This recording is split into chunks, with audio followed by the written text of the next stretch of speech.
আসসালামু আলাইকুম রাহমাতুল্লাহ।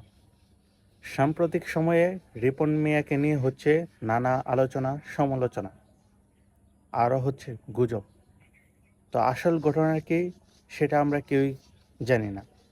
তো এই ভিডিওতে আমি আপনাদের সামনে তুলে ধরব রিপন মিয়ার সাথে আসলে কি ঘটেছিল। ফেসবুকে কেউ বলছে রিপন মিয়া এমন করেছে, আবার কেউ বলছে এসব পুরোটাই ভুয়া। তাহলে আসল সত্য কোনটি? চলুন জেনে নিই। আমরা যাচাই করে দেখেছি যেসব খবর ছড়িয়ে পড়ছে এইগুলো সব কিছুই পুরনো ক্লিপ থেকে কাটা অংশ। মূল ভিডিওর প্রেক্ষাপট সম্পূর্ণই আলাদা ছিল। অনেক তথ্যই বিকৃত করে ছড়ানো হয়েছে। রিপন মিয়া মূলত একজন সাধারণ মানুষ, যাকে মানুষ ভালোবাসে তার হাসি খুশি আচরণের কারণে। নিয়ে যত গুজব হচ্ছে তার সবই ভিত্তিহীন। আমরা যদি সত্য না জেনে অন্যের খবর শেয়ার করি তাহলে তার অসম্মান হয়। তাই আগে জানুন, তারপর মতামত দিন।